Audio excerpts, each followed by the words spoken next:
में अभी मुख्यमंत्री के शपथ ग्रहण की तैयारियां हो रही हैं। विधायक दल की बैठक में तय होगा कि किसको मुख्यमंत्री बनाया जाए, किसको, और विधायक वहां किसको मुख्यमंत्री चुनते हैं। अमित शाह और मध्य प्रदेश के मुख्यमंत्री मोहन यादव वहां पहुंच रहे हैं, उसके बाद विधायक दल की बैठक होगी। लेकिन जम्मू कश्मीर में जिस तरह से आज ये 10 साल बाद वहां पर चुनी हुई सरकार, एक चुनाव के बाद 10 साल बाद वहां चुनाव हुए और उसके बाद एक सरकार बन रही है 5 साल के, वहां पर 5 साल से ज्यादा का समय हो गया, लगभग 6 साल का। वहां एलजी की यानी केंद्र शासित प्रदेश के तौर पर सरकार चल रही थी। वहां पर एक राष्ट्रपति शासन ही चल रहा था, एलजी के जरिए वहां पर सरकार चल रही थी और उसमें अब राज्य सरकार वहां बनी है। हालांकि यूनियन टेरिटरी यानी केंद्र शासित प्रदेश अब बन गया है जम्मू कश्मीर। सरकार चलाने में तमाम चुनौतियां निश्चित तौर पर आएंगी वहां, और यह कहा जा रहा है जिस तरह से वहां एलजी को तमाम पावर्स भी दे दी गई हैं, लेकिन जिस तरह से वहां इंडिया गठबंधन के घटक दलों की मौजूदगी रही उमर अब्दुल्ला के शपथ ग्रहण समारोह में, जिस तरह से कांग्रेस पार्टी से लेकर और इंडिया गठबंधन के और जितने महत्वपूर्ण घटक दल हैं, चाहे वो समाजवादी पार्टी हो, चाहे वो तमिलनाडु की से नेता हो, चाहे वो आंध्र प्रदेश से हो, सभी नेता वहां जिस तरह से मौजूद रहे, उससे इंडिया गठबंधन की एक सशक्त मौजूदगी और उसकी एकजुटता जो है वो साफ दिखाई पड़ रही है। यहां पर दूसरी तरफ एनडीए गठबंधन है जो अपने घटक दलों को साथ बनाए रखने के लिए संघर्ष कर रहा है। महाराष्ट्र और झारखंड में भी विधानसभा चुनाव की तारीखों की अब घोषणा हो चुकी है, वहां भी अब चुनावी हलचल चल रही है। तो अब सबकी निगाहें इस पर रहेंगी आगे चलकर भी कि किस तरह से दोनों ही गठबंधन यानी एनडीए और इंडिया, इनके घटक दलों के बीच किस तरह की एकजुटता है और निश्चित तौर पर इसका असर चुनाव पर भी पड़ेगा, चुनावी नतीजों पर भी पड़ेगा। तो इंडिया गठबंधन ने अपनी मौजूदगी, अपनी एकजुटता का इजहार जिस तरह से आज जम्मू कश्मीर में श्रीनगर में जहां यह शपथ ग्रहण समारोह हुआ उमर अब्दुल्ला का, उनके साथ 5 मंत्रियों ने भी शपथ ली, तो निश्चित तौर पर यह इंडिया गठबंधन की एकजुटता का बड़ा संदेश है। बड़ा संदेश वहां की जनता ने भी दिया है। वहां पर आर्टिकल 370 के खिलाफ जिस तरह से वहां एक राज्य की पूर्ण राज्य के दर्जे के मुद्दे पर वहां चुनाव हो रहा था, आर्टिकल 370 वहां की जनता ने उसको खत्म करने को पसंद किया, नहीं पसंद किया, इस मुद्दे पर चुनाव हो रहा था। तो वहां की जनता ने दिखाया कि वो इस मुद्दे पर कतई केंद्र सरकार के फैसले से सहमत नहीं है और वो पूर्ण राज्य वहां चाहती है। उसके नाम पर यहां पर इंडिया गठबंधन ने चुनाव लड़ा और उसे जीत हासिल हुई, पूर्ण बहुमत की सरकार बनी। तो निश्चित तौर पर अमलेंदु जी, अगर इसको हम देखें कि ये एक जम्मू कश्मीर की जनता के लिए ये तो पहले से ही दिखाई पड़ रहा था कि वो कितनी उत्साहित है मतदान के दौरान ही, जब उसको 10 साल के बाद विधानसभा चुनाव में वोट देने का मौका मिल रहा था। लेकिन आज शपथ ग्रहण समारोह में जिस तरह से इंडिया गठबंधन की एकजुटता दिखाई पड़ी है, उससे एक बड़ा संदेश पूरे देश में गया है और खास तौर पर जिन राज्यों में आने वाले दिनों में चुनाव होने हैं, महाराष्ट्र और झारखंड में। हाँ बिल्कुल समीर जी, देखिए ये इंडिया गठबंधन की एकजुटता साफ तौर पर दिखाई दी और एनडीए की एकजुटता अभी तक दिखाई नहीं पड़ रही है। एनडीए में अभी भी ज़बरदस्त तरीके से तकरार हो रही है और एनडीए में झगड़ा चल रहा है। एनडीए नहीं बल्कि बीजेपी में खुद झगड़ा चल रहा है और हरियाणा में अभी तक ये तय नहीं हो पाया है कि वहाँ मुख्यमंत्री कौन होगा। आज केंद्रीय गृह मंत्री अमित शाह और उनके साथ में जो मोहन यादव हैं, जो मध्य प्रदेश के मुख्यमंत्री हैं, वो पर्यवेक्षक बन के हरियाणा पहुँच रहे हैं। वो वहाँ जाकर विधायकों के साथ बातचीत करेंगे और खबरें आ रही हैं कि वो विधायकों को मनाने की कोशिश करेंगे कि नायब सिंह सैनी के नाम पर मान जाओ। अब इस समय जो खबरें हैं उनके मुताबिक ये है कि नायब सिंह सैनी के नाम पर ना तो राव इंद्रजीत सिंह तैयार हैं, ना अनिल विज तैयार हैं और दोनों ने खूंटा जबरदस्त तरीके से गाड़ दिया। अनिल विज की अब आ रही कि अपनी दावेदारी से वो पीछे हट रहे हैं, उनकी दावेदारी अब वो उस तरह से उतनी महत्वपूर्ण नहीं रह गई है। लेकिन राव इंद्रजीत सिंह जो है वो बिल्कुल खूंटा गाड़ कर बैठे हुए हैं और शायद इसीलिए मोहन यादव को, मध्य प्रदेश के मुख्यमंत्री मोहन यादव को पर्यवेक्षक के तौर पर अमित शाह के साथ वहां भेजा जा रहा है। नहीं, अनिल विज की एक तरीके से दावेदारी में उस खूंटा उनका गढ़ा हुआ है। एक तरीके से उन्होंने इसलिए मतलब वापस नहीं लिया है, कमजोर इसलिए कहा सकता है कि वो इस बात पे जोर दे रहे हैं कि विधायकों से चुनाव करा लिया जाए और विधायकों से अगर चुनाव होता है तो अमित शाह की नहीं चलेगी, यानी नायब सिंह सैनी के साथ विधायक नहीं है। तो महत्वपूर्ण बात यह है कि विधायक किसके साथ हैं। तो राव इंद्रजीत सिंह जिस तरीके से खूंटा गाड़े हुए हैं, उससे जो बीजेपी के अन्य विधायक हैं उनको भी लगता है कि इसके साथ में, चूंकि थोक भाव में एक क्षेत्र के विधायक है तो उसके साथ जुड़ने में फायदा है। तो अगर विधायकों से बात होती है, विधायकों का मत लिया जाता है, तो राव इंद्रजीत सिंह का पल्ला भारी दिखाई पड़ता है। दूसरा नंबर आता है फिर अनिल विज का, चूंकि वो लंबे समय से मंत्री हैं और सबसे पुराने और कई बार के विधायक हैं वो, तो उनका फिर दावा बनता है, तो उनके साथ भी विधायक हो सकते हैं। तीसरा जो है वो चूंकि अमित शाह के प्रतिनिधि के तौर पे देखा जा रहा है नायब सिंह सैनी को, या खट्टर के प्रतिनिधि के तौर पे देखा जा रहा है, तो तीसरे नायब सिंह सैनी होते हैं। तो यानी नायब सिंह सैनी का नंबर तीसरा है। और अगर नायब सिंह सैनी का चुना जाना इतना ही आसान होता तो अमित शाह को जाने की आवश्यकता नहीं पड़ती। अमित शाह पिछले 10 सालों में पहली बार किसी राज्य में पर्यवेक्षक बनकर जा रहे हैं, ये महत्वपूर्ण बात है। यानी जब से वो गृह मंत्री बने हैं उसके बाद वो पहली बार पर्यवेक्षक बनकर जा रहे हैं किसी मुख्यमंत्री का चुनाव करवाने के लिए। तो ये बहुत महत्वपूर्ण बात है। तो ये समझा जा सकता है कि हरियाणा में ज़बरदस्त तरीके से तकरार है, एनडीए एकजुट दिखाई नहीं पड़ रहा है, बीजेपी के अंदर फूट पड़ी हुई है। उधर इंडिया गठबंधन ने आज अपनी सामूहिक शक्ति का काजा प्रदर्शन किया है जम्मू कश्मीर में। और महत्वपूर्ण बात यहाँ ये भी है समीर जी कि समाजवादी पार्टी भी जम्मू कश्मीर में 25 सीटों पर चुनाव लड़ रही थी। आम आदमी पार्टी का तो एक विधायक भी जीत कर आया, वो कांग्रेस और नेशनल कॉन्फ्रेंस के गठबंधन से अलग थे।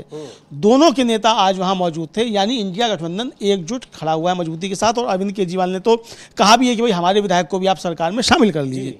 तो यानी इंडिया सरकार चलाने में कोई दिक्कत हो तो हम आप सहयोग करने को, उसमें आपको मतलब एडवाइस देने के लिए भी जी जी जी जी तो यही कि उन्होंने ये भी कहा कि अगर आधा राज्य चलाने में आपको कोई दिक्कत आए तो आप मुझसे सलाह ले लीजिए, क्योंकि मुझको जो है वो लंबा अनुभव है आधा राज्य कैसे चलाया जाता है। क्योंकि वो जिस तरह से लेफ्टिनेंट गवर्नर और मुख्यमंत्री के बीच तकरार दिल्ली में लगातार होती दिख रही है, तो ये जिस अब वहां भी जिस तरह से एक पूर्ण राज्य नहीं है, यूनियन टेरिटरी के तौर पर जम्मू कश्मीर में अब मुख्यमंत्री बने हैं, तो निश्चित तौर पर एलजी के साथ तकरार होना तय है। और पिछले दिनों में यहां तक कि चुनाव के बाद भी जिस तरह से वहां एलजी के तमाम शक्तियों में बढ़ोतरी की गई है, जो महत्वपूर्ण बहुत से मुद्दे हैं, खासतौर पर जो पुलिस का मुद्दा है, स्थानांतरण के मुद्दे हैं, ऐसी तमाम चीजों पर बिना एलजी की सहमति के वहां राज्य सरकार बहुत कुछ नहीं कर सकती है।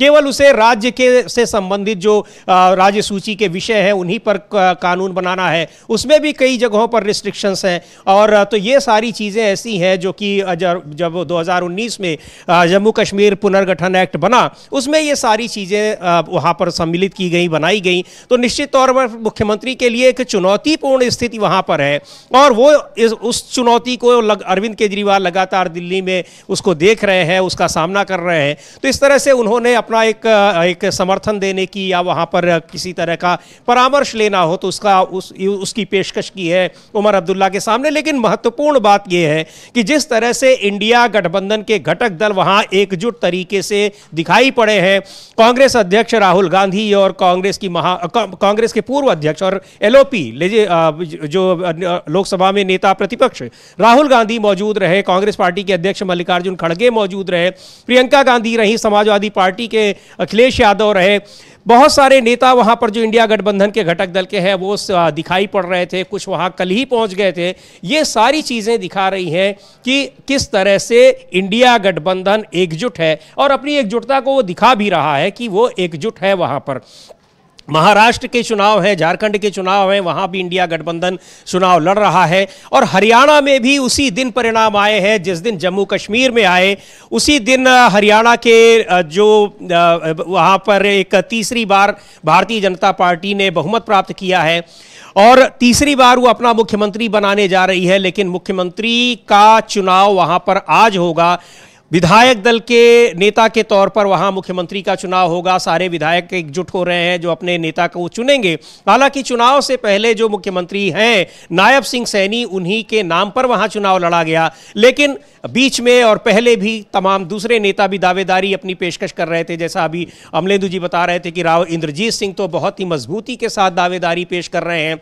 उनके समर्थक करीब 1 दर्जन विधायकों की लगातार उनके घर पर बैठकें हो रही हैं चुनाव के बाद, नतीजों के बाद। अनिल विज भी बहुत वरिष्ठ विधायक हैं, मंत्री रह चुके हैं, वो भी अपनी दावेदारी पेश करते रहे। तो इन सारी स्थितियों के बीच वहां मुश्किलों को देखते हुए पहली बात तो वहां कई बार शपथ ग्रहण समारोह की तारीखें बदली गई, 3 बार वहां। और जब इसमें काफी पेच दिखाई पड़ रहे थे, यानी स्थितियां बहुत गंभीर होती दिख रही थी। तो खुद गृह मंत्री अमित शाह को मोर्चा संभालना पड़ा और पर्यवेक्षक के तौर पर वहां गृह मंत्री अमित शाह और मध्य प्रदेश के मुख्यमंत्री मोहन यादव पहुंच रहे हैं। माना यह जा रहा है मोहन यादव की मौजूदगी ये बता रही है कि राव इंद्रजीत सिंह को शायद वो समझाने में कामयाब हो या कोई रास्ता वो निकाल सके। राव इंद्रजीत सिंह का दावा है कि उनके क्षेत्र में भारतीय जनता पार्टी ने सबसे ज्यादा सीटें तो जीती ही हैं, स्ट्राइक रेट भी सबसे ज्यादा रहा है और दक्षिणी हरियाणा में हर बार strike rate Bharatiya Janata party का अच्छा रहा है, लेकिन मुख्यमंत्री उत्तर हरियाणा से बनते रहे हैं। तो निश्चित तौर पर यह एक बड़ा उनका दावा है और इस दावे को मजबूती दे रहे हैं उनकी ही पार्टी के जो तमाम जीते हुए विधायक हैं। अमलेंदु जी बिल्कुल, और शक्ति परीक्षण किया भी है उन्होंने। उनके साथ जो जीते विधायक कई बैठकें की हैं और लगभग 11 विधायक जो उनके साथ खुलकर सामने दिखाई दिए हैं, वो सारे फोटोज आए हैं कि वो किस तरीके से उनके साथ में जुड़े हुए हैं। इधर यहाँ जो चल रहा है जम्मू कश्मीर में समीर जी, ये बहुत महत्वपूर्ण है कि जम्मू कश्मीर में धारा 370 हटने के, मतलब अनुच्छेद 370 के कुछ प्रावधान हटने के बाद जो यूनियन टेरिटरी का चुनाव हुआ पहली बार वहाँ, उसके मुख्यमंत्री के तौर पर उमर अब्दुल्ला ने शपथ ले ली है। और उमर अब्दुल्ला की जैसे बाइट भी थी वो भी हम लोग सुनवाएंगे एक बार फिर से अपने दर्शकों को, कि उन्होंने कहा था कि मैं पूर्ण राज्य का पूर्णकालिक आखिरी मुख्यमंत्री था, यानी 6 वर्ष का पूरा कार्यकाल करने वाले संयुक्त जम्मू कश्मीर जो पूर्ण राज्य था उसके आखिरी मुख्यमंत्री उमर अब्दुल्ला थे। और जब यूनियन टेरिटरी बना है तो उसमें जब लोकतंत्र की बहाली हो रही है तो उसके पहले मुख्यमंत्री उमर अब्दुल्ला बन रहे हैं, वो बन चुके हैं अब। तो ये बहुत महत्वपूर्ण है और यहाँ से इंडिया गठबंधन ने अपनी एक ज़ैती का, और उन्होंने कही कि मेरी इच्छा होगी कि मैं ही इस यूनियन टेरिटरी का आखिरी मुख्यमंत्री। जी, उन्होंने कहा हम लोगों ने भी शुभकामनाएं दी कि हमारी भी शुभकामना है कि आपके राज्य का जो है पूर्ण दर्जा बहाल हो, क्योंकि 70 सालों में ऐसा कभी नहीं हुआ कि किसी पूर्ण राज्य को जो है वो तोड़कर यूनियन टेरिटरी बनाएगा। यूनियन टेरिटरी तो बने हैं पूर्ण राज्य, और राहुल गांधी भी पूरे चुनाव के दौरान यही बात कहते रहे थे। तो यहाँ उन्होंने कर दिया है। महबूबा मुफ्ती जो हैं उनका भी थोड़ी देर पहले बाइट आई है, वो भी हम लोग सुनवाएंगे मुफ्ती का। उन्होंने कहा है कि भाई बहुत मतलब जनता ने राज्य की जो है बहुत आशाओं के साथ जनादेश दिया है ताकि जो 370 हटाई गई थी उसके खिलाफ सदन में प्रस्ताव पारित हो, इसके लिए उन्होंने दिया है। और बिजली पानी की समस्याएं जो है वो दूर की जाएं, तो उन्होंने भी अपनी शुभकामनाएं दी हैं। 3 विधायक उनके हैं पीडीपी के, हालांकि वो सरकार में शामिल नहीं है, लेकिन जैसा कि डॉक्टर फारूक अब्दुल्ला ने कहा था चुनाव के परिणाम आने से पहले क्या आवश्यकता पड़ेगी तो वो भी साथ में होंगे। कांग्रेस ने अभी तक बाहर से समर्थन दिया, हो सकता है कुछ मसलों पे बातचीत चल रही हो, लेकिन एकजुटता पूरी इंडिया गठबंधन की वहां दिखाई दी सब जी बिल्कुल। और ये जो एक महत्वपूर्ण बात ये है कि अब ये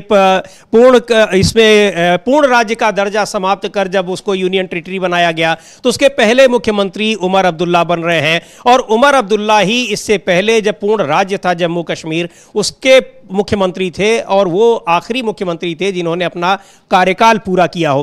क्योंकि 2014 में जब चुनाव हुए थे, विधानसभा के चुनाव इससे पहले 2014 में हुए थे, बीच में 10 साल बाद ये चुनाव हुए हैं, तब वहां पीडीपी और भारतीय जनता पार्टी की गठबंधन सरकार बनी थी और महबूबा मुफ्ती जो पीडीपी नेता हैं वो मुख्यमंत्री बनी थी। लेकिन नतीजों के बाद इस बार भी उनकी पार्टी चुनाव में थी और इंडिया गठबंधन से अलग थी, यानी नेशनल कॉन्फ्रेंस और कांग्रेस पार्टी और जो कम्युनिस्ट पार्टी है उससे अलग वो चुनाव लड़ रही थी। पर नतीजों के बाद जब उन्होंने सीधे तौर पर कहा कि जरूरत पड़ी तो उनकी पार्टी भी इस गठबंधन सरकार को अपना समर्थन देगी, सहयोग देगी, और आज जिस तरह से वो शपथ ग्रहण समारोह में आई हैं तो निश्चित तौर पर उन्होंने जो बयान भी दिया है बहुत मायने रखता है। और इंडिया गठबंधन की मौजूदगी जिस तरह से वहां दिखाई पड़ी है वो अपने आप में महत्वपूर्ण है। तो आज उमर अब्दुल्ला ने मध्य प्रदेश में जब से उसको यूनियन टेरिटरी बनाया गया है, जो उसके बाद ये पहला जो विधानसभा का चुनाव हुआ है उसके बाद वो पहले मुख्यमंत्री बने हैं यूनियन टेरिटरी जम्मू कश्मीर के। और सुरेंद्र चौधरी को बनाया गया है डिप्टी चीफ मिनिस्टर, वो जम्मू संभाग से आते हैं, जम्मू इलाके से आते हैं और नौशेरा से, जम्मू संभाग का जी नौशेरा से आते हैं, वहां से उन्होंने चुनाव जीता। और महत्वपूर्ण बात यह है कि उन्होंने भारतीय जनता पार्टी के प्रदेश अध्यक्ष रविंदर रैना को चुनाव हराया, उस ये उपलब्धि उन्होंने हासिल की, उनको डिप्टी चीफ मिनिस्टर बनाया गया है।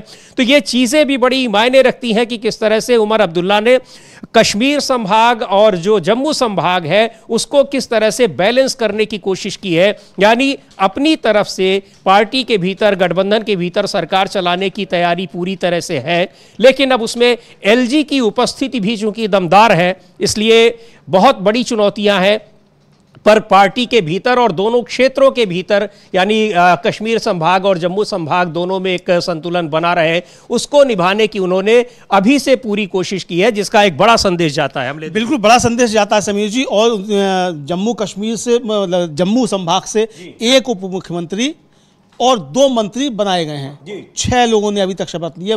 मैं उमर अब्दुल्ला कश्मीर से आते हैं, मतलब घाटी से, और घाटी से भी 2 लोगों ने शपथ ली है। एक तो जो सकीना मट्टू हैं, उन्होंने जम्मू कश्मीर की जो DH पोरा है वहाँ से वो चुनी गई हैं, और वो 4 बार की मंत्री और 4 बार की विधायक भी रही हैं सकीना मट्टू, तो इन्हें बड़ा नाम है, उन्होंने शपथ ली है। सुरेंद्र चौधरी नौशेरा से चुने गए हैं जम्मू संभाग से, और उन्होंने रविंद्र रैना को हराया है, और पिछले चुनाव में रविंद्र रैना से हार गए थे। तो सुरेंद्र चौधरी को जम्मू, मतलब ये बताने की कोशिश की गई है कि जम्मू का पूरा प्रतिनिधित्व दिया जा रहा है, यानी भारतीय जनता पार्टी जिस तरीके से जम्मू और कश्मीर को बांटना चाहती है, उस तरीके से नेशनल कॉन्फ्रेंस जम्मू कश्मीर को नहीं बांट रही है, ये संदेश देने की कोशिश की गई है। जावेद अहमद राणा जो है पुंछ जिले के मेंढर से आते हैं, और इन्होंने बीजेपी के उम्मीदवार मुर्तज़ा अहमद खान को हराया, ये भी मंत्री बनाए गए हैं।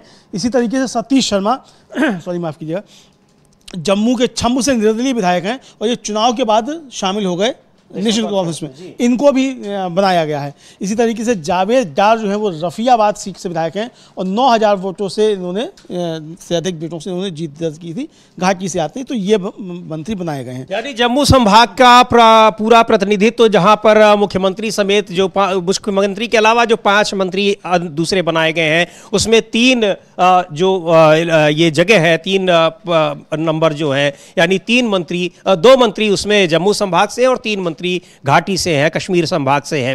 तो एक पूरा संतुलन बनाने की कोशिश की गई है। हालांकि नेशनल कॉन्फ्रेंस को बड़ी जीत कश्मीर घाटी से ही मिली है, लेकिन और यहाँ जम्मू संभाग में ज़्यादा सीटें भारतीय जनता पार्टी की हैं, लेकिन जीतने के बाद उमर अब्दुल्ला ने भी कहा था कि वो पूरे इस राज्य के मुख्यमंत्री बनेंगे।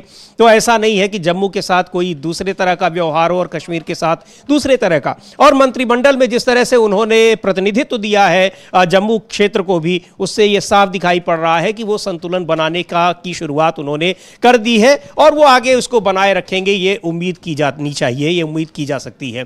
और अब ये हम देख सकते हैं जो विजुअल्स दिखाई पड़ रहे हैं, सीधे रहा पर उमर अब्दुल्ला शपथ ले रहे हैं श्रीनगर के शेर कश्मीर स्टेडियम से, और वो वहां पर जिस तरह से इंडिया गठबंधन के घटक दलों के तमाम नेता मौजूद हैं, राहुल गांधी हैं, समाजवादी पार्टी के नेता अखिलेश यादव हैं, संजय सिंह हैं, कनी मोदी है, और ए राजा हैं, ये सारे डी राजा हैं वहां पर CPI के नेता, और ये सारी जो गठबंधन की एकजुटता है वो बहुत मायने रखती है और एक बड़ा संदेश देती है।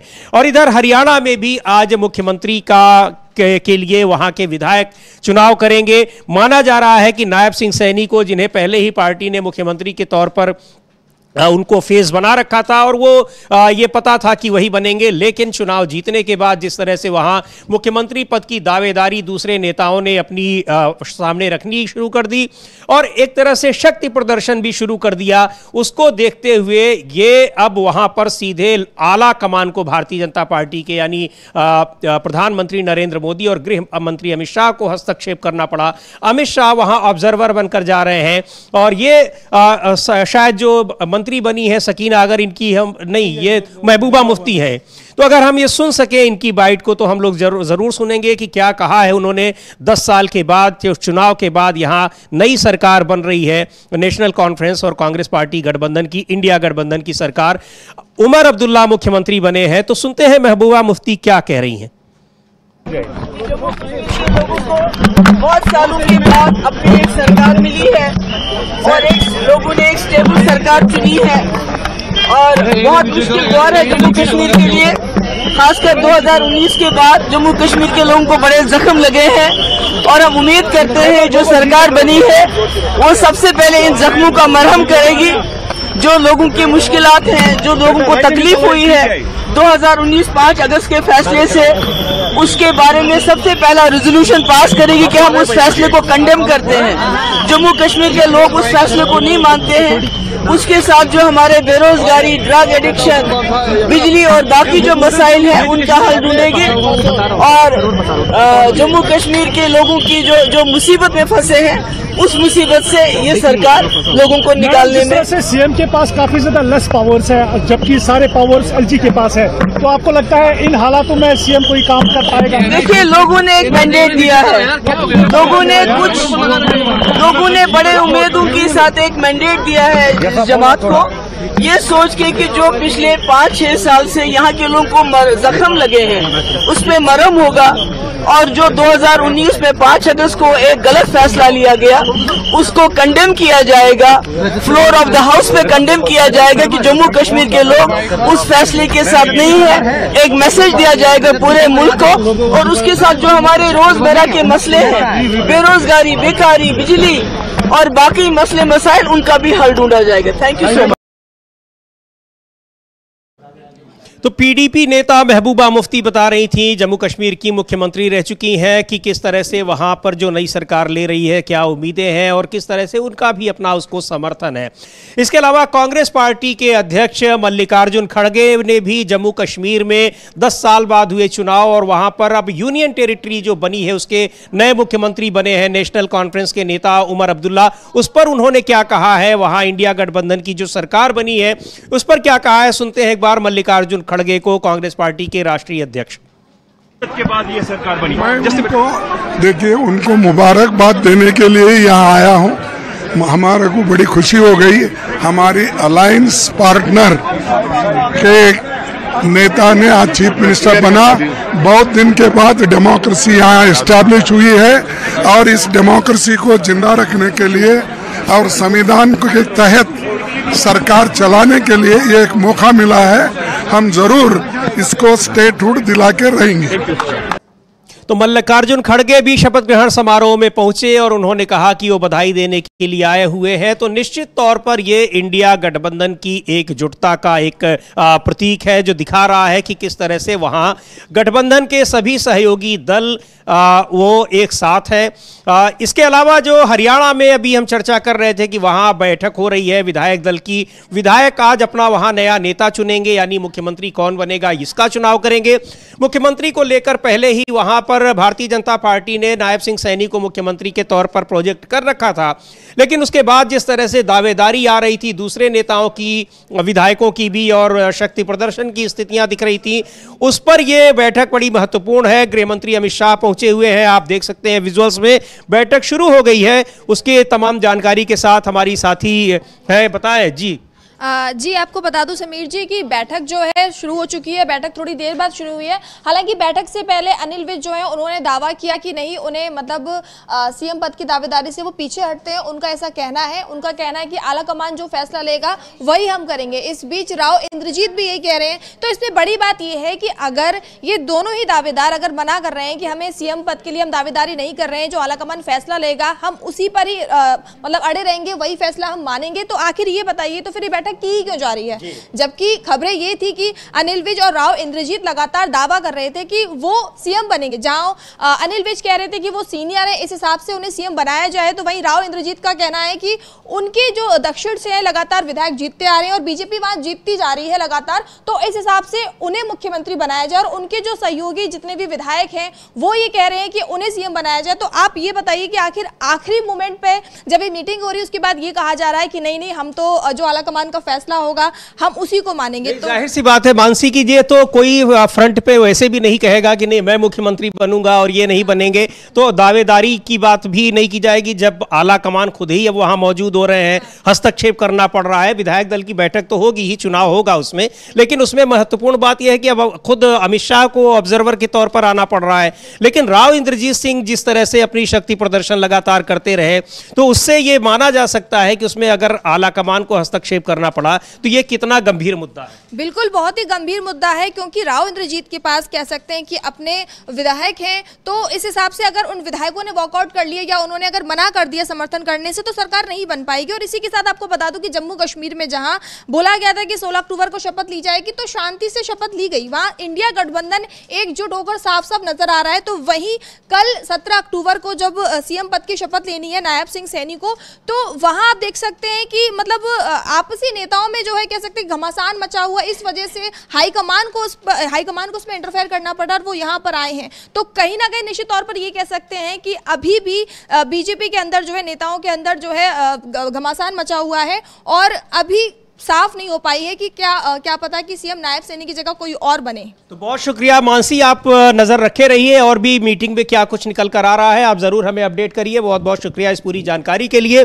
और अमलेंदु जी, अब ये स्वाभाविक है कि हरियाणा में जो कुछ भी चल रहा है और अब ये कहा जा रहा हो कि वो दावेदार नहीं है या फिर उनकी दावेदारी मजबूत नहीं है या मुख्यमंत्री के लिए अब मीडिया के सामने न कह रहे हो, लेकिन 3 बार तारीखों का बदलाव होना, 12 अक्टूबर फिर 15 अक्टूबर फिर 17 अक्टूबर, बावजूद इसके कि पार्टी को पूर्ण बहुमत मिला हुआ है, कुछ निर्दलीय विधायक भी अब समर्थन में आ गए हैं, फिर भी जिस तरह से शक्ति प्रदर्शन मुख्यमंत्री पद को लेकर हो रहा है और आला कमान तक को उसमें आकर हस्तक्षेप करना पड़ रहा है, तो इसे सामान्य नहीं कहा जा सकता है। गंभीर मामला ये, पार्टी के भीतर जो कुछ भी चल रहा है वो ठीक नहीं है, ऐसा कहा जा सकता है। बहुत गंभीर चल रहा है समीर जी, बीजेपी में खासतौर से हरियाणा में बहुत ज़्यादा गंभीर चल रहा है। अमित शाह पहुंचे हैं, अब आपने देखा कि राव इंद्रजीत सिंह उनका बुके देकर स्वागत कर रहे थे, लेकिन खबर यह है कि मनोहर लाल खट्टर भी उस विधायक दल की बैठक में पहुंच चुके हैं और सबसे ज्यादा विधायक मनोहर लाल खट्टर के साथ समझे जा रहे हैं। तो क्या अगर नायब सिंह सैनी का नाम पीछे जाता है, विधायकों के अगर चुना जाता है विधायकों की पसंद से, तो क्या खट्टर की लॉटरी फिर खुल सकती है? और फिर क्या हरियाणा उसी युग में पहुंच जाएगा जो खट्टर के युग में था? जो खट्टर को हटाकर फिर हटाना पड़ा उनको, तो क्या फिर वही होगा? तो बीजेपी ये खेल, मतलब जो गंभीर एक तरह से कहा जाए खेल खेल पाएगी हरियाणा में, ये देखने वाली चीज़ होगी समीर जी। तो अब थोड़ी देर में स्पष्ट हो सकता है कि वहाँ क्या होता है, और अगर विधायकों की वजह से चुना जाता है या आला कमान अपनी तरफ से किसी को थोपना चाहता है, ये देखना होगा कि आला कमान की यानी अमित शाह की, अमित शाह का मतलब समझ लीजिए सीधे सीधे नरेंद्र मोदी, क्या नरेंद्र मोदी की बात, नायब सिंह सैनी को मुख्यमंत्री बनाने की बात तमाम पार्टी के नेता और विधायक मानते हैं कि नहीं मानते हैं, ये देखना होगा। या खट्टर ने भी अपना जो है वो खूंटा गाड़ दिया है राव इंद्रजीत सिंह और अनिल विज की तरीके से कि एक दावेदारी वो भी है कि विधायकों से ही चुनाव करवा दो, अब ये पर्चियां नहीं चलेंगी हरियाणा में। तो देखना ये समझ लीजिए कि जिस तरीके से पर्चियों का खेल मध्य प्रदेश, राजस्थान और छत्तीसगढ़ में हुआ, हाँ नायब सिंह सैनी भी दिख रहे हैं, तो ये पर्चियों का खेल जो है ये हरियाणा में क्यों नहीं चल पा रहा बीजेपी का? यहाँ पर्ची क्यों नहीं निकाल पा रहे अमित शाह? ये बड़ा महत्वपूर्ण सवाल है। तो समझा जा सकता है कि बीजेपी में कुछ भी ठीक ठाक नहीं चल रहा है और ये बैठक बुलानी पड़ी है। मनोहर लाल खट्टर का पहुंचना भी ये साफ तौर पर संकेत देता है कि बीजेपी में सब कुछ ठीक ठाक नहीं है। जी बिल्कुल। और अब बैठक के बाद क्या निकल कर आता है, पर्ची ही चलती है या वहां मतदान की स्थिति आती है, वहां मुख्यमंत्री के किस नाम पर सहमति वहां के विधायक अपनी देते हैं, कुछ देर में बैठक के बाद ये पता चल जाएगा, उससे हम आपको अपडेट रखेंगे। लेकिन जिस तरह से आज जम्मू कश्मीर में श्रीनगर में वहां उमर अब्दुल्ला ने शपथ ली मुख्यमंत्री पद की और इंडिया गठबंधन ने अपनी एकजुटता दिखाई है, निश्चित तौर पर वो एकजुटता काफी मायने रखती है। और तब जबकि महाराष्ट्र और झारखंड में चुनाव हो रहे हैं, महाराष्ट्र में भी अगर एनडीए गठबंधन को देखें जिसको वहां महायुति कहा जाता है, तो उसके घटक दलों के बीच वहां खींचतान लगातार जारी है। सीटों पर अब तक समझौता नहीं हो पाया है, हालांकि बयान दिए जा रहे हैं कि सीटों पर समझौता हो चुका है, लेकिन माना यह जा रहा है कि वहां एकनाथ शिंदे की शिवसेना और भारतीय जनता पार्टी, ये दोनों में बराबर कौन ज्यादा सीटों पर चुनाव लड़ेगा इसको लेकर घमासान चल रहा है। और दूसरा जो घटक दल है, महत्वपूर्ण घटक दल यानी एनसीपी, अजित पवार गुट की नेशनलिस्ट कांग्रेस पार्टी, वो कह रही है, उसका बार बार वहां से जो जिस तरह से बगावती तेवर दिखा रहे हैं अजित पवार, उससे ये लग रहा है कि कहीं वो गठबंधन से बाहर ना हो जाएं, क्योंकि वो कई जो कैबिनेट की मीटिंग्स है चुनाव की घोषणा से पहले की, उनसे नदारद रहे, कई कार्यक्रमों से नदारद रहे और बयान देते रहे, देकर बताते रहे कि हाँ मैं नदारद हूं। तो ये संदेश वो लगातार देते रहे। इसका मतलब है कि महाराष्ट्र में भी एनडीए के घटक दलों के बीच अब चीजें ठीक नहीं है और वहां जब तक सीट शेयरिंग पर कोई बात फाइनल नहीं आती है, तब तक ये माना जा सकता है कि वहां पर जो गठबंधन के घटक दल हैं उनके बीच में कहीं न कहीं बाहर निकलने की एक तरह से कोशिशें चल रही हैं। बिल्कुल समीर जी, वहाँ एनडीए टूट सकता है महाराष्ट्र में और चुनाव की घोषणा होने के बाद, हालांकि ये था कि कल घोषणा हो जाएगी सीटों के बंटवारे की एनडीए में, लेकिन अभी तक वो स्पष्ट स्थिति अभी तक नहीं बनी है। अजीत पवार जिस तरीके से रूठे दिखाई पड़ रहे हैं, लगातार कैबिनेट की बैठकों का बहिष्कार कर रहे हैं, देवेंद्र फडणवीस और एकनाथ शिंदे के साथ दिखाई नहीं पड़ रहे हैं, इससे साफ तौर पर समझाता है कि वहाँ सब कुछ ठीक ठाक नहीं चल रहा है। इधर एकनाथ शिंदे भी ये जोर दे रहे हैं, दबाव बना रहे हैं बीजेपी पर कि जिस तरीके से आपने हरियाणा में नायब सिंह सैनी का नाम घोषित करके चुनाव लड़ा, आप मेरा ही नाम घोषित करके चुनाव लड़िए, चूंकि मुख्यमंत्री मैं हूँ, सरकार मैंने चलाई है, जो भी फैसले हैं उनका अच्छा या बुरा वो मेरी जिम्मेदारी है, मैं लूँगा। बीजेपी कह रही है चूँकि महागठबंधन जो है यानी महाविकास अघाड़ी इंडिया गठबंधन वो कोई मुख्यमंत्री का चेहरा सामने रखकर नहीं लड़ा, तो हम भी यहाँ मुख्यमंत्री का चेहरा सामने रखकर चुनाव नहीं लड़ेंगे। लेकिन एकनाथ शिंदे इस पर अड़े हुए हैं कि चेहरा एकनाथ शिंदे का ही उनका ही रखा है। और अगर एकनाथ शिंदे का चेहरा सामने रखकर भारतीय जनता पार्टी चुनाव लड़ती है तो उसके लिए बड़ी मुश्किल आएगी, क्योंकि तब भारतीय जनता पार्टी के भीतर वो सब कुछ चुनाव से पहले ही देखने को मिल सकता है जो हरियाणा में देखने को मिल रहा है। और हरियाणा में भी ये सारी चीजें चुनाव से पहले ही देखने को मिल रही थी, और अब जबकि वहां कई दावेदार लगातार अपनी दावेदारी बना रहे हैं चुनाव जीतने के बाद भी कि मुख्यमंत्री वही बनेंगे, उन स्थितियों में महाराष्ट्र में अब एकनाथ शिंदे को मुख्यमंत्री का चेहरा बना देना भारतीय जनता पार्टी के लिए आसान नहीं होगा। लेकिन अगर नहीं बनाते हैं तो फिर गठबंधन में शिंदे गुट की शिवसेना रहती है या नहीं रहती है, उसका अगला कदम क्या होगा, किन शर्तों पर वो समझौता करती है, यह देखने वाली बात होगी। लेकिन स्थितियां भारतीय जनता पार्टी और एनडीए गठबंधन के लिए ठीक नजर नहीं आ रही हैं महाराष्ट्र में भी। और महाराष्ट्र में अब चुनाव की घोषणा हो चुकी है, वहां पर चुनाव के बाद भी अभी चुनाव के ठीक पहले तक जिस तरह से सरकार वहां लगातार तमाम योजनाओं की घोषणा करती रही और लोगों को लुभाने की कोशिश करती रही, प्रधानमंत्री नरेंद्र मोदी खुद वहां जाकर जिस तरह से लगातार तमाम परियोजनाओं की सौगात देते रहे महाराष्ट्र के लोगों को। हालांकि उन सारी चीज़ों पर सुप्रीम कोर्ट में याचिका भी डाली गई है कि इस तरह की चीज़ों को जो फ्रीबीज होती हैं उनको रिश्वत कहा जाए, उस पर सुप्रीम कोर्ट ने नोटिस भी जारी किया है। लेकिन चुनाव के पहले ये सारी चीज़ें, सारी घोषणाएं की गई और इसी चीज़ को लेकर इंडिया गठबंधन के घटक दलों ने, जिनमें कांग्रेस पार्टी भी शामिल है, शिवसेना उद्धव ठाकरे गुट भी शामिल है और एनसीपी भी शामिल है, उनका ये कहना है, आरोप लगाया है कि चुनाव आयोग को आड़े हाथे लेते हुए कि चुनाव आयोग और भारतीय जनता पार्टी के बीच में सांठ-गांठ है। चुनाव आयोग सारे फैसले भारतीय जनता पार्टी के नेताओं से पूछ कर लेता है, उनकी सहमति से लेता है और जो कुछ भी वो फैसले लेता है उसकी जानकारी भारतीय जनता पार्टी के नेताओं को होती है। संजय राउत जो शिवसेना के नेता है वो इस तरह का आरोप लगा चुके हैं। उसके अलावा कांग्रेस पार्टी के नेताओं ने भी आरोप लगाए हैं। इन आरोपों के बीच जब महाराष्ट्र के चुनाव की तारीखों का ऐलान किया, महाराष्ट्र और झारखंड की तारीखों का, मुख्य चुनाव आयुक्त ने प्रेस कॉन्फ्रेंस में जिस तरह की बातें कही और तमाम मुद्दों पर ईवीएम की शिकायतों को लेकर जिस तरह से उन्होंने बातें की, पूरी मीडिया संस्थानों को उन्होंने घेरे में ले लिया कि वो लोग फर्जी खबरें चलाते हैं, मतगणना शुरू देर में होती है और रुझान वो पहले से बताने लगते हैं। इन सारी चीज़ों को लेकर अब चुनाव आयोग मीडिया के निशाने पर भी आ गया है और ये कहा जा रहा है कि जब इस तरह की शिकायतें मिली तो आपने तब क्यों नहीं किसी से कहा, कोई ट्वीट तक नहीं आपने किया। इस चुनाव भी करीब हफ्ते भर 10 दिन बीत जाने के बाद आप इस तरह की बातें कर रहे हैं। तो चुनाव आयोग न सिर्फ विपक्षी दलों के निशाने पर है बल्कि अब वो तमाम दूसरे जो संस्थान हैं, दूसरे लोग हैं और दूसरी संस्थाएं हैं, उनके निशानों पर भी अब आ गया है। और बड़े आरोप लगते हैं, चूंकि जब भारतीय जनता पार्टी के नेताओं को यह कैसे पता चल जाता है कि चुनाव आयोग अब चुनाव की तारीखों की घोषणा करने वाला है, और हुआ भी यही। जो झारखंड मुक्ति मोर्चा के प्रदेश अध्यक्ष हैं, उन्होंने कहा था कि एक दिन पहले ही असम के मुख्यमंत्री ने कह दिया कि आज चुनाव की घोषणा हो सकती है और उसी दिन चुनाव की घोषणा हो गई। ये अपने आप में बहुत हैरान करने वाली बात है, जबकि झारखंड में अभी चुनाव कराने का की कोई जल्दबाजी नहीं थी, क्योंकि वहां पर विधानसभा का कार्यकाल अभी 5 जनवरी तक बचा हुआ है।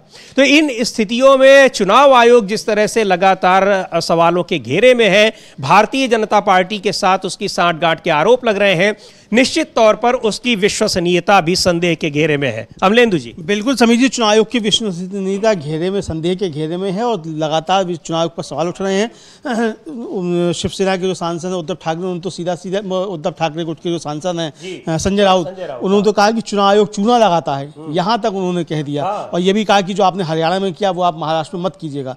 और जो चुनाव आयोग के सवाल को लेकर उनके मुख्य चुनाव आयुक्त का सवाल था कि साहब मतगणना 8:30 पर शुरू होती है, 8 बजे लोगों ने कैसे रुझान दे दिया, तो ये अब तक उन्होंने बताया नहीं कि 8 बजे फिर क्या होता है, चुनाव आयोग करता है क्या है 8 बजे फिर। अगर मतगणना 8:30 बजे शुरू होती है तो 8 बजे आप क्या करते हैं वहाँ, ये अभी तक उन्होंने नहीं बताया। तो उनको बताना चाहिए कि 8 से 8:30 के बीच में चुनाव क्या करता है। अब विपक्ष कह रहा है कि क्या 8 से 8:30 के बीच में मशीनों में हेराफेरी की जाती है, मतगणना 8:30 बजे शुरू की जाती है, अगर 8 से 8:30 के बीच में कुछ नहीं होता है तो यही हो सकता है कि उसमें मशीनों में हेराफेरी की जाती है। ये विपक्ष का आरोप है, अब तो अपनी जगह हो सकता है। लेकिन इस बीच खबर ये है उन्होंने ये जी हाँ बताया, एक खबर ये है कि चूंकि आरोप लग रहे थे कि महागठबंधन ये एनडीए टूट रहा है महाराष्ट्र में, तो आज सुबह जो है वो देवेंद्र फडणवीस, एकनाथ शिंदे और अजित पवार तीनों एक संयुक्त प्रेस कॉन्फ्रेंस में आए और उन्होंने 10 मतलब पिछला जो है एनडीए सरकार का रिपोर्ट कार्ड जारी किया।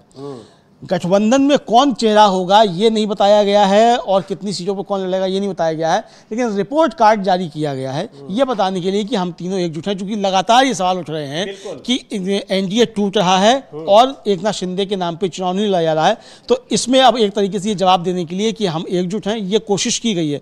इधर जो महुआ माझी हैं, झारखंड मुक्ति मोर्चा की सांसद हैं राज्यसभा की, उनका बयान आया है और महुआ माझी का कहना है कि इंडिया गठबंधन ने यह तय किया है कि जो जीतता हुआ कैंडिडेट होगा, चाहे वो हमारे गठबंधन में किसी भी दल का हो, उसको टिकट दिया जाएगा। ये कोई तय नहीं है कि किस पार्टी को कितनी सीट मिलनी है।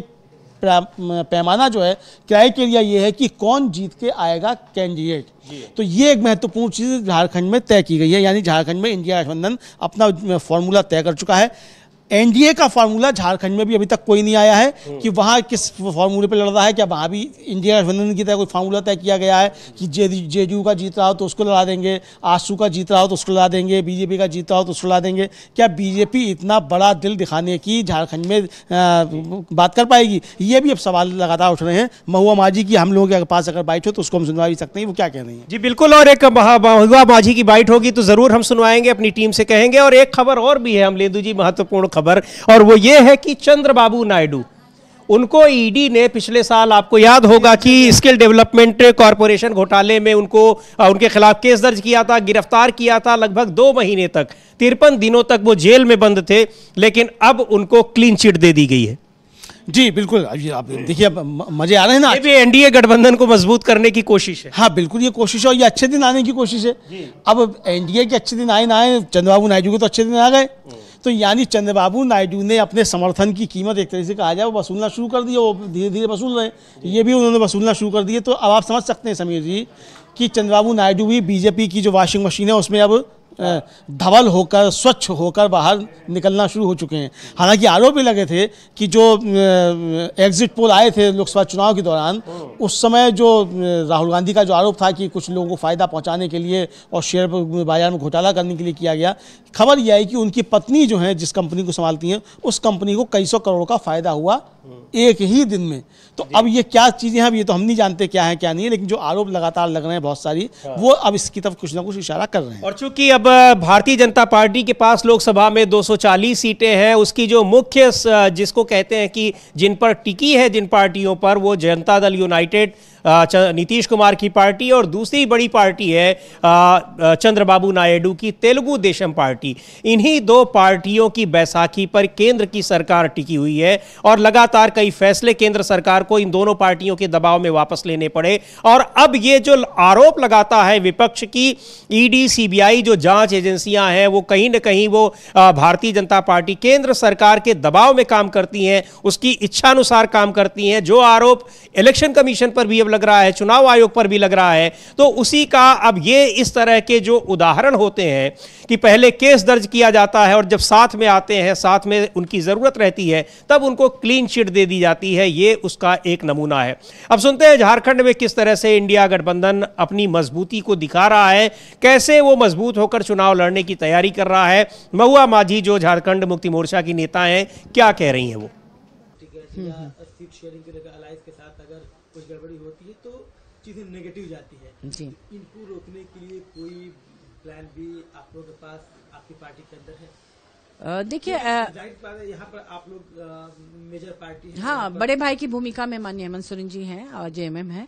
दरअसल देखिए ऐसा है ना कि इंडिया अलायंस की जो मीटिंग्स होती रही हैं नेशनल लेवल पर भी, कहीं में मैं भी उपस्थित थी, तो उसमें मैंने देखा तमाम बड़े नेता एक ही बात को कहना चाह रहे थे घुमा फिरा के कि हमारा लक्ष्य है मैक्सिमम सीट जीतना और जीतने की गारंटी जो कैंडिडेट दे सकता है वो कैंडिडेट जिस भी पार्टी के हैं उनको टिकट मिलना चाहिए, ये बात है।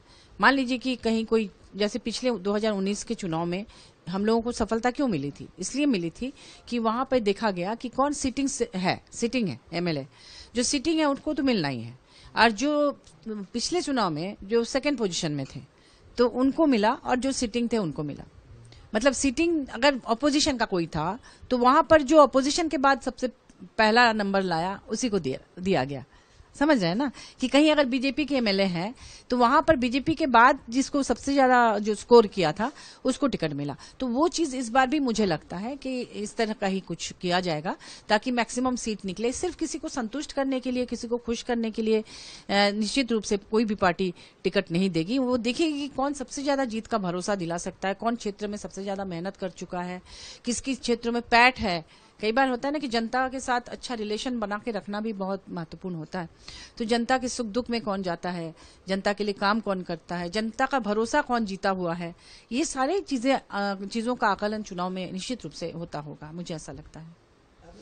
जो जिसकी संभावना ज्यादा है जिसकी टिकट मिलेगा, जी कई बार यहाँ कंट्रडिक्शन रहता है कि जो पार्टी के पुराने कैडर हैं वो अलग मेहनत कर रहे होते हैं, उनकी अपनी एक उद्वेग होता है, अपना उनकी अपनी पहचान होती है, प्लस जो यूथ ब्रिगेड है वो एक महत्वाकांक्षा के तहत टिकट पाने की लालसा में अलग मेहनत कर रहा होता है, उसकी भी उतनी ही पॉपुलैरिटी होती है। यहाँ कंट्रडिक्शन आ जाता है, फिर इस चीज को कैसे मैनेज किया जाए? नहीं, यूथ को भी टिकट मिलता है, कैसे नहीं, हमारे पार्टी में कई यूथ को मिला है।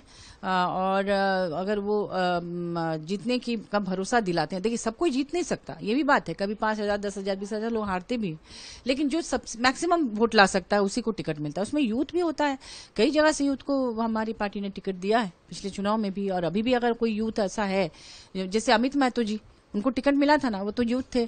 फिर कुणाल सारंगी जी, उनको भी टिकट मिला था। तो ऐसे करके बहुत सारे ऐसे कैंडिडेट्स हैं। विकास मुंडा जी भी हमारे पार्टी से लड़े थे, रमेश मुंडा जी के ये थे पुत्र हैं, सुपुत्र। तो ऐसे करके लगातार यूथ को टिकट मिलता रहा है हमारी पार्टी में। और लेकिन वही है कि सिर्फ यूथ है इसलिए नहीं, बल्कि तो महत्वपूर्ण बात कह रही हैं महुआ माझी की, न केवल उनकी पार्टी बल्कि इंडिया गठबंधन में उन लोगों को टिकट दिया जाएगा जो चुनाव जीतने की स्थिति में होंगे, केवल किसी को खुश करने के लिए टिकट नहीं दिया जाएगा। तो निश्चित तौर पर यह भी इंडिया गठबंधन की एक तरह से जो एकजुटता है जो आज जम्मू कश्मीर में दिखाई पड़ी, श्रीनगर में उमर अब्दुल्ला के शपथ ग्रहण समारोह में, वो एकजुटता झारखंड और महाराष्ट्र में भी दिखाई पड़ रही है।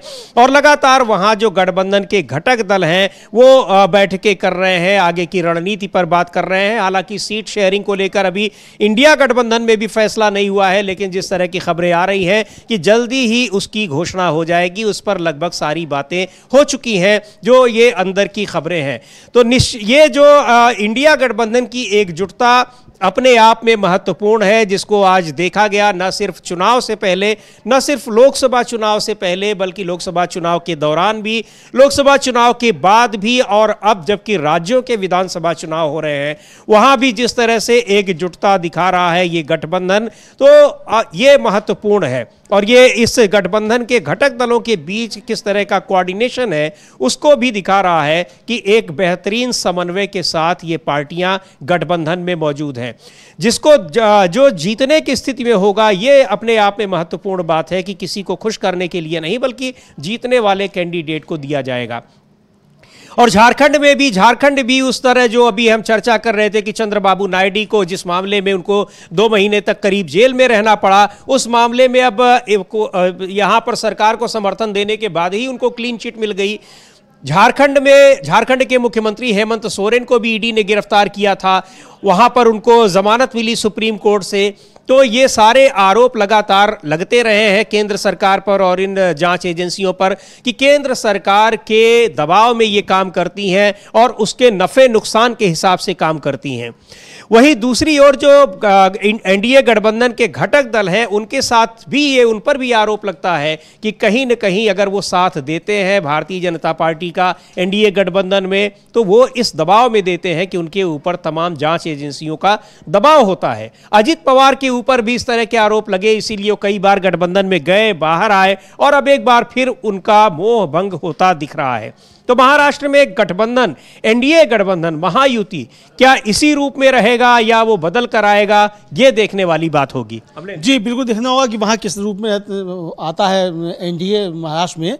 और हालांकि अभी जो प्रेस कॉन्फ्रेंस की है उसमें तीनों लोग मौजूद रहे हैं, मतलब एकनाथ शिंदे बीच में बैठे हुए हैं, दूसरी तरफ दोनों उप मुख्यमंत्री हैं, एक तरफ देवेंद्र फडणवीस हैं और दूसरी तरफ अजित पवार हैं। लेकिन साफ तौर पे समझा जा सकता है, जो फेस रीडिंग होती है वो देखकर समझा जा सकता है कि अजित पवार अब खुद को वहाँ खुश महसूस नहीं कर रहे हैं। एक तो वो गए थे मुख्यमंत्री बनने की चाहत में, और अब जो है वो मुख्यमंत्री का अजित पवार को भी चेहरा घोषित नहीं किया जा रहा है, तो ये संकट समझ में आ रहा है। देवेंद्र फडणवीस तो मुख्यमंत्री रह के डिप्टी सीएम बन, हाँ उनका तो 12वीं बार इंटर करा ही दिया अमित शाह जी ने कि मुख्यमंत्री हो के आप उप मुख्यमंत्री बन जाइए। और अब चुनाव के बाद क्या होगा वो पता नहीं, चुनाव के बाद क्या स्थिति बनेगी, ये सवाल उठ रहे हैं।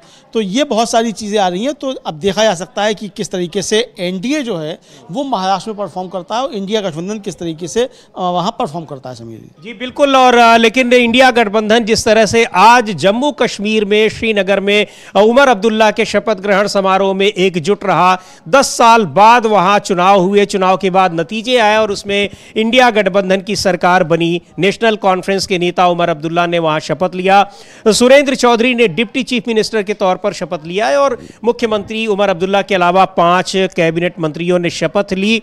शपथ ग्रहण समारोह में इंडिया गठबंधन के घटक दलों के तमाम बड़े नेता मौजूद रहे। अखिलेश यादव रहे, राहुल गांधी वहां पर रहे और मल्लिकार्जुन खड़गे, डी राजा, कनी मोदी और तमाम बड़े नेता जो हैं इंडिया गठबंधन के घटक दलों के, वो लगभग सभी वहां पर मौजूद रहे। ये एक मौका था जिसे इंडिया गठबंधन पूरी तरह से एकजुट अपने को दिखाना चाहता था और उसे दिखाने में वो कामयाब रहा।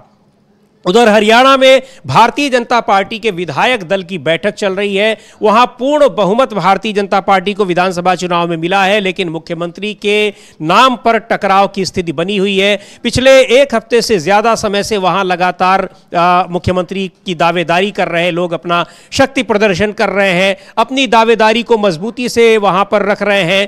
3 बार मुख्यमंत्री का शपथ ग्रहण समारोह वहां बदलना पड़ा। नायब सिंह सैनी के चेहरे पर चुनाव लड़ा था भारतीय जनता पार्टी ने, लेकिन नायब सिंह सैनी के मुख्यमंत्री बनने के रास्ते में तमाम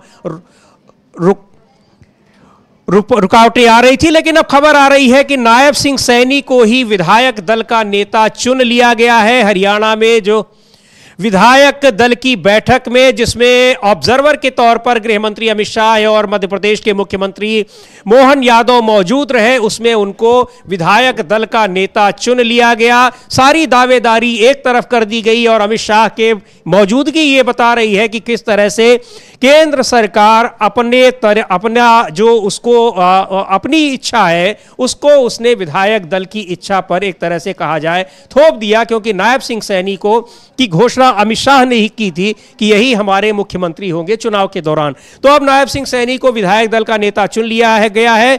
कल यानी 17 अक्टूबर को वो शपथ लेंगे। अब इसे क्या माना जाए अमलेंदु जी, क्या वहां पर जो रुकावटें थी नायब सिंह सैनी की राह में, और जैसा आप कह रहे थे गृह मंत्री अमित शाह के साथ मनोहर खट्टर भी उनके पीछे ठीक उतर रहे थे जहाज से, बैठक में वो भी मौजूद रहे, तो ये सारी चीजें क्या बता रही हैं कि वहां पर ये टकराव दूर हो गया है। राव इंद्रजीत सिंह ने अपनी दावेदारी अब वापस ले ली है। अनिल विज की सारी जो इच्छाएं थी, महत्वाकांक्षाएं थी, अब वो खत्म हो गई है, या फिर ये केवल अभी इसको कह लीजिए कि पार्ट टाइम सोल्यूशन है।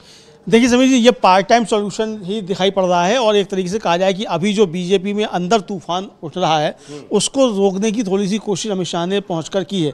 ये साफ तौर पर समझा जा सकता है कि विधायक मानने को तैयार नहीं थे पर्ची वाला मुख्यमंत्री, और इसलिए अमित शाह को खुद जाकर नायब सिंह सैनी के नाम को कराना पड़ा है, क्योंकि अमित शाह ही वायदा करके आए थे कि नायब सिंह सैनी ही मुख्यमंत्री बनेंगे अगर सरकार बनती है। तो अगर विधायक अपनी पर अड़ जाते और विधायकों के मन की होती तो फिर अमित शाह की, यानी अमित शाह का मतलब सीधे सीधे कि नरेंद्र मोदी की, तो नरेंद्र मोदी की ये हेठी मानी जाती है एक तरीके से कि उनका जो है वो अपमान विधायकों ने कर दिया है। तो अमित शाह जो है, अब अमित शाह किस तरीके से आगे समझाते हैं हम लोग अच्छे तरीके से समझ सकते हैं कि उत्तर प्रदेश के जिस समय डिप्टी चीफ मिनिस्टर हैं केशव प्रसाद मौर्य जी, वो अमित शाह के समझाने पर बताया जाता है कि बीमार भी पड़ गए थे। तो अब पता नहीं किस तरीके से समझाते हैं, तो इसी तरीके से आपको समझाया होगा उन्होंने अपने विधायकों को और जो मुख्यमंत्री पद के दावेदार हैं उन सबको। और यहाँ तक कि खुद नायब सिंह सैनी का भी बयान आ गया था कि मैं भी दावेदार नहीं हूँ। तो अगर आप दावेदार नहीं थे तो आपका नाम कैसे ले लिया गया, आप दावेदार अगर नहीं थे?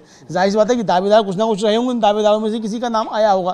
तो पर्ची निकलना आसान नहीं रहा हरियाणा में, ये साफ तौर पे समझ आ गया है कि पर्ची की सरकार नहीं बन पाई। अब ये ठीक है कि केंद्र ने ऊपर से जाकर के दबाव डाला, जिस तरीके से भी अमित शाह को जाकर लोगों को समझाना पड़ा, मनाना पड़ा, या जो भी करना पड़ा, समझाना मनाना अमित शाह का कैसा होता हम लोग समझ सकते हैं। बहुत सारी बातें जो हैं वो कही नहीं जा सकती हैं और बहुत सारी बातें समझने की होती हैं, तो समझा जा सकता है कि वो किस तरीके से उन्होंने समझाया होगा। बिल्कुल, लेकिन बड़ी खबर यह है कि नायब सिंह सैनी को हरियाणा में भारतीय जनता पार्टी विधायक दल का नेता चुन लिया गया है। कल यानी 17 अक्टूबर को मुख्यमंत्री पद की वो शपथ लेंगे, दूसरी बार मुख्यमंत्री बनेंगे। पिछली बार उनको ऐन चुनाव के वक्त बनाया गया था 6 महीने पहले मनोहर लाल खट्टर को हटाकर, लेकिन अब ऐसा लग रहा है कि पूर्ण बहुमत की सरकार उनके नेतृत्व में बनी है तो शायद वो अपना 5 साल का कार्यकाल पूरा कर लें। लेकिन जिस तरह से चुनाव के पहले ही और पूर्ण बहुमत पाने के बाद भी जिस तरह से वहां मुख्यमंत्री पद के कई दावेदार सामने थे, जिनमें अनिल विज, राव इंद्रजीत सिंह और खुद मनोहर लाल खट्टर का भी नाम आ रहा है, उन स्थितियों में 5 साल उनका मुख्यमंत्री बने रहना कितना आसान है और कितना मुश्किल होगा, ये देखने वाली बात होगी। लेकिन अभी की बड़ी खबर यह है कि विधायक दल की बैठक में नायब सिंह सैनी को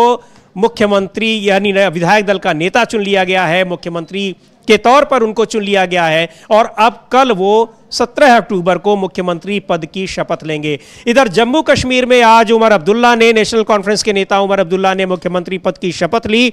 उनके साथ 5 और मंत्रियों ने शपथ ली। एक डिप्टी चीफ मिनिस्टर भी हैं, सुरेंद्र चौधरी, जो जम्मू संभाग से आते हैं। जम्मू संभाग से 2 कैबिनेट मंत्री और कश्मीर संभाग से 3 कैबिनेट मंत्री वहां पर मंत्री बने हैं। उसके अलावा उमर अब्दुल्ला मुख्यमंत्री है, यानी 5 मंत्री और 1 मुख्यमंत्री, कुल 6 लोगों ने आज शपथ ली। इस शपथ ग्रहण समारोह में इंडिया गठबंधन के घटक दलों के तमाम बड़े नेता मौजूद रहे, जिसमें कांग्रेस पार्टी के अध्यक्ष मल्लिकार्जुन खड़गे, लोकसभा में विपक्ष के नेता राहुल गांधी, उसके अलावा अखिलेश यादव, डी राजा, तमाम नेता वहां पर मौजूद रहे शपथ ग्रहण समारोह में। और इंडिया गठबंधन ने अपनी एकजुटता का भरपूर प्रदर्शन वहां पर किया।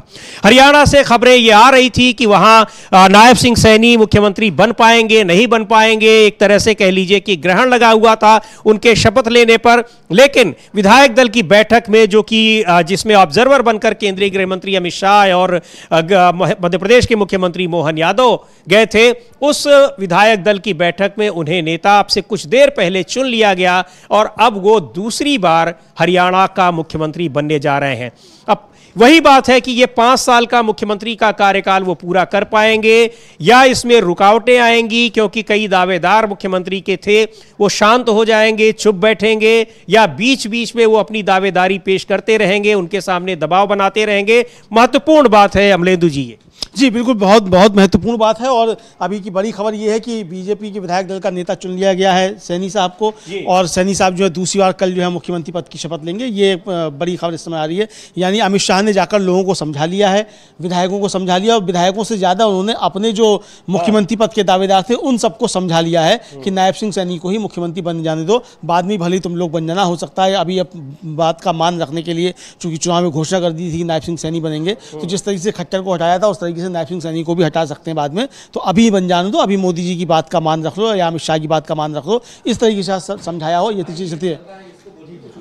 तो ये अब दूसरी बार विधायक दल का नेता उनको चुन लिया गया है, दूसरी बार मुख्यमंत्री पद की शपथ वो लेने जा रहे हैं। कल 17 अक्टूबर को नायब सिंह सैनी हरियाणा के मुख्यमंत्री पद की शपथ लेंगे। तो अब ये तय हो गया है, इस पर काफी रुकावटें जरूर रहीं, कई दावेदार मुख्यमंत्री पद के रहे, लेकिन अब विधायकों ने उन्हें अपना नेता चुन लिया है। 48 विधायक जीतकर आए हैं इस बार हरियाणा में भारतीय जनता पार्टी के, 46 विधायकों की जरूरत होती है वहां बहुमत के लिए। नायब सिंह सैनी के ही नेतृत्व में, यानी उन्हीं को मुख्यमंत्री का चेहरा बनाकर भारतीय जनता पार्टी ने चुनाव लड़ा था। तो अब ये जीत हासिल होने के बाद विधायक दल की बैठक में उनको नेता चुना गया। ऑब्जर्वर के तौर पर वहां गृह मंत्री अमित शाह और मोहन यादव मौजूद रहे, मध्य प्रदेश के मुख्यमंत्री। विधायक दल ने अपना नेता नायब सिंह सैनी को चुन लिया। अब नायब सिंह सैनी दूसरी बार मुख्यमंत्री बनने जा रहे हैं हरियाणा के। पहली बार मुख्यमंत्री उनको ऐन चुनाव से पहले बनाया गया था, जब उस समय के मुख्यमंत्री मनोहर लाल खट्टर को हटा दिया गया था। फिर नायब सिंह सैनी के नेतृत्व में ही भारतीय जनता पार्टी ने चुनाव लड़ा, जीत हासिल की और अब विधायक दल ने अपना नेता उन्हें चुना है। दूसरी बार वो मुख्यमंत्री बनने जा रहे हैं नायब सिंह सैनी, और कल उनका होगा शपथ ग्रहण समारोह 17 अक्टूबर को। हालांकि पहले ये 12 अक्टूबर को ही होने वाला था, लेकिन चूंकि कई दावेदार मुख्यमंत्री के वहां पर रहे और उन सारी चीजों को देखते हुए पार्टी के भीतर जो स्थितियां चल रही थी, उससे शपथ ग्रहण समारोह की तारीखें 2 बार बदलनी पड़ी। लेकिन अब जब गृह मंत्री अमित शाह और मध्य प्रदेश के मुख्यमंत्री मोहन यादव ऑब्जर्वर के तौर पर वहां पहुंचे, आज वहां पर विधायक दल की बैठक हुई, तो उसमें नायब सिंह सैनी को मुख्यमंत्री चुन लिया गया, यानी विधायकों ने अपना नेता चुन लिया और अब नायब सिंह सैनी ही मुख्यमंत्री होंगे हरियाणा के। कल 17 अक्टूबर को वो शपथ लेंगे, दूसरी बार नायब सिंह सैनी हरियाणा के मुख्यमंत्री पद की शपथ लेंगे। अब की बड़ी खबर, अब से थोड़ी देर पहले विधायक दल में उनको नेता चुना गया। अमित शाह और मोहन यादव मध्य प्रदेश के मुख्यमंत्री जो हैं, वो दोनों ऑब्जर्वर के तौर पर वहां मौजूद रहे। मनोहर लाल खट्टर भी वहां मौजूद रहे, केंद्रीय मंत्री जो हरियाणा के मुख्यमंत्री रह चुके हैं। एक दावेदार वो भी माने जा रहे थे, लेकिन अब ये सारी चीजें स्पष्ट हो गई कि नायब सिंह सैनी ही हरियाणा के मुख्यमंत्री होंगे। हरियाणा में विधायक दल का उनको नेता चुन लिया गया। भारतीय जनता पार्टी के विधायक दल की बैठक में कल 17 अक्टूबर को उनका शपथ ग्रहण समारोह होगा। और इस तरह आज जम्मू कश्मीर में उमर अब्दुल्ला ने मुख्यमंत्री के तौर पर शपथ ली। जम्मू कश्मीर को पूर्ण राज्य का दर्जा खत्म करके अब बना दिया गया है यूनियन टेरिटरी, और इस यूनियन टेरिटरी यानी केंद्र शासित जम्मू कश्मीर के पहले मुख्यमंत्री बन गए हैं उमर अब्दुल्ला। तो अब इस पर जो आपको तमाम खबरों के लिए आप डीबी लाइव के साथ बने रहिए। तमाम विश्लेषण और रिपोर्ट्स हमारे इस चैनल पर आपको देखने को मिलेंगी। नियमित कार्यक्रम भी आपको देखने को मिलेंगे। और अब इस कार्यक्रम को हम यहीं समाप्त करते हैं। मुझे और अमलेंदु उपाध्याय को दीजिए अनुमति। नमस्कार।